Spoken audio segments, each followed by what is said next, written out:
Inter union, municipal employ union कभी भूल नहीं पाएंगे। साथियों, मैं आपसे निवेदन करना चाहता हूं, जो हमारे साथी पिछले 4 दिन से भूख हड़ताल पे हैं, जो हमारे साथी 2 दिन से भूख हड़ताल पे हैं, इनको भूख हड़ताल समाप्त करके दूसरे साथी उनकी जगह बैठे।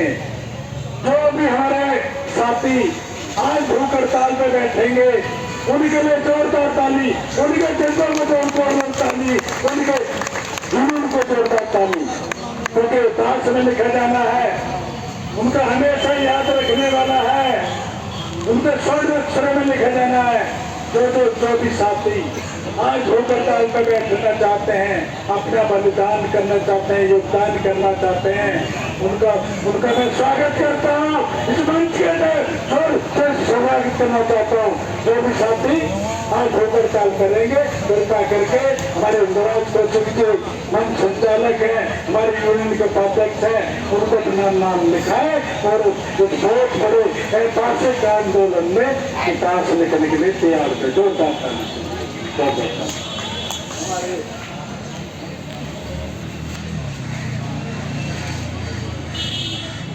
जो भी साथी भूख हड़ताल में अपना नाम लिखाना चाहते कृपया करके साथी बैठ जाए, उसके बाद मैं इकट्ठा नाम करूंगा।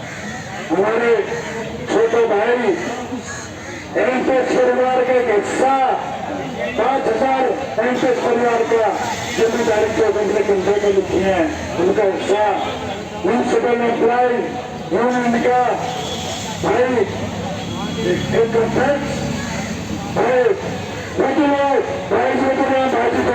स्वागत हमको अपने विचार रखे। धन्यवाद।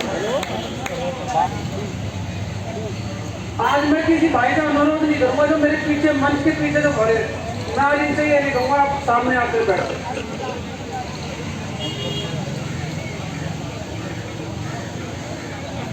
ये तय करना आपको है मेरे साथियों, इस संगठन को मजबूत करना है या इसको तोड़ना है,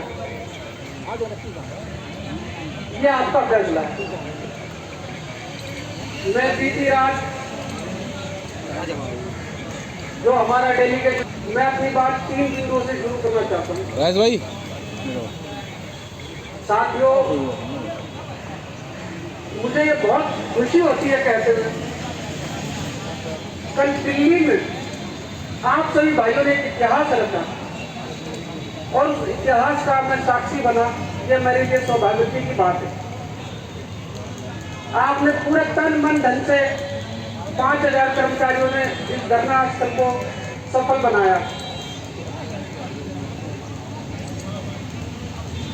और साथियों, अभी हमारे बड़े भाई रोहतास जी ने बताया,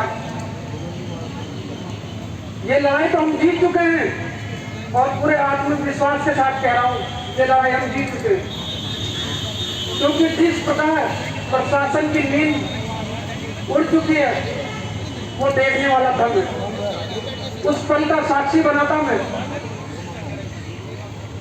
हमारे बड़े भाई आदरणीय श्री देवानंद शर्मा जी ने कहा, सर हमें रोटी दे दीजिए, हमें रोटी दे दीजिए ताकि हम अपने बच्चों का भरण पोषण कर सकें। बड़े प्रेम और सम्मान से निवेदन किया, लेकिन जो प्रशासन है ना, वो हमें कानूनी दांवपेच में फंसा रहा था। हम उनके कानूनी दांवपेच में नहीं फंसे। भाई देवानंद शर्मा जी ने बड़ी सहजता के साथ कहा, या तो महोदय आप चाहते हो हम दीपावली बनाएं, आप चाहते हो हम अपने घरों में खुशियां लेके जाएं, तो आज बेसिक परिस्थिति का जो ऑफिस ऑर्डर है आप हमें दे दीजिए, हम अपना धरना इसी क्षण समाप्त कर देंगे, अन्यथा हम दीपावली भी इसी मंच पर बनाएंगे और आपके साथ बनाएंगे। मेरे छोटे भाई ज्ञानेंद्र जी ने कहा, बहुत खुले शब्दों में और स्पष्ट शब्दों में वार्ता हुई मेरे छोटे भाई ध्यानेंद्र ने कहा कि सर आप हमारे कर्मचारियों को इस बंद कमरे में बुलाकर उनको धमकी देते हो, उनको प्रलोभन के लिए उत्सुक करते हो। जिस अधिकारी के लिए मैसेज जाना था, ये मैसेज उस तक पहुंचा। एडिशनल कमिश्नर साहब ने बोला हमने किसी को बंद कमरे में बुला के धमकाया नहीं, परंतु जो अधिकारी था वो इस बात से परिचित हो गया कि छोटे भाई दबने वाले नहीं हैं। अब छोटे भाई गुलामी की बेड़ियां तोड़ चुके हैं। साथियों, एक बिंदु और था जो हमारे माध्यम से कहा गया, यदि आपको हमें नौकरी से हटाना है तो अभी आपके पास समय है, पर्याप्त समय, आप हमें हटा सकते हैं। जब हम थक जाएंगे तो अपने घर चले जाएंगे।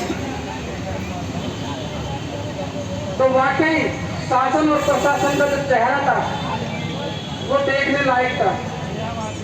उनके चेहरे पर यह बिल्कुल स्पष्ट समझ में आ रहा था कि आप अपनी जंग जीत चुके हो।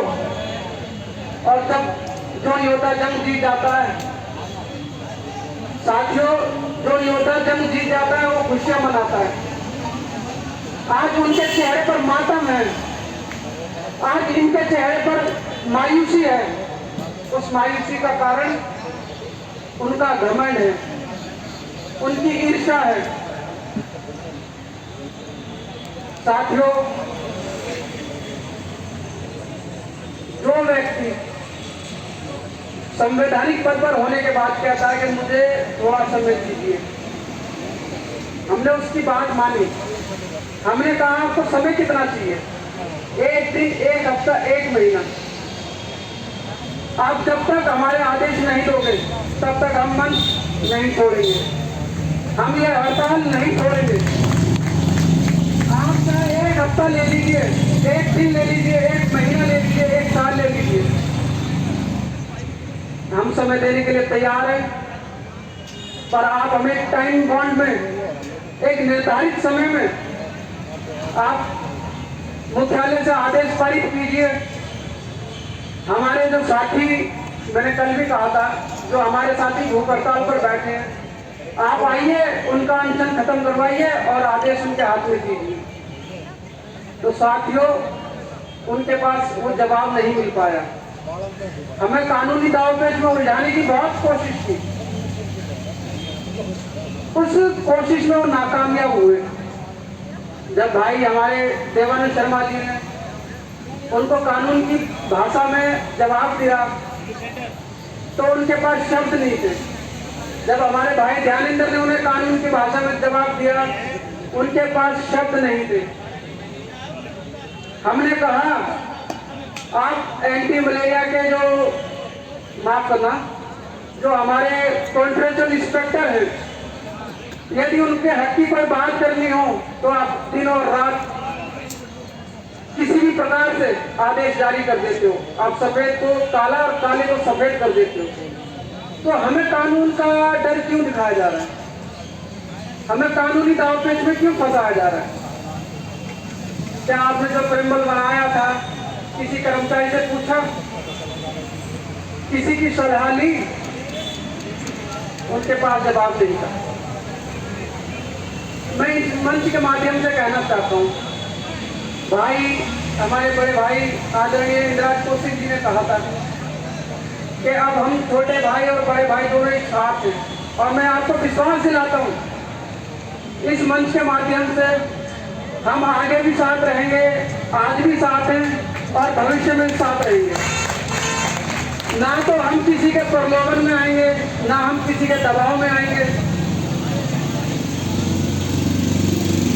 ये हमारी जीत का पहला अध्याय जो लिखा गया 29 तारीख को, 29 सितंबर को, और आज 4 अक्टूबर है और आज भी हमारा धरना प्रदर्शन चल रहा है। साथियों, एक मुख्य बात और बताना चाहता हूँ, आज पब्लिक हेल्थ डिपार्टमेंट की कोई छुट्टी नहीं है। सारे अधिकारी कार्यालय में मौजूद हैं, हमारी बातें सुन रहे हैं, हमारी तरफ देख रहे हैं। और हो सकता है उनकी कल संडे है, कल भी छुट्टी ना हो, क्योंकि उन्होंने अपने आदेश में सभी छुट्टियों को रद्द किया है। वो नियम उनके ऊपर भी लागू है। और अभी मेरे संज्ञान में बात आई थी कि कुछ वार्डों पर कुछ मलेरिया इंचार्ज तो बाहर से लेबर को बुलाकर फॉगिंग मशीन चलवा रहे हैं। साथियों, अगर उस लेबर का, उस मजदूर का कोई उसके साथ अप्रिय घटना घट जाती है तो उसका जिम्मेदार कौन है? जो टेक्निकल टीम है, जो अपने काम को बहुत अच्छे से समझती है, आज वो धरने पर बैठा है। आप बाहर से मजदूरों को बुलाकर उनकी जान को जोखिम में डालकर आप अपना काम निकाल रहे हो। ये बहुत दुर्भाग्यपूर्ण है। मैं इस मंच के माध्यम से कहना चाहता हूँ, ऐसा नहीं होना चाहिए। देखिए, आज आपको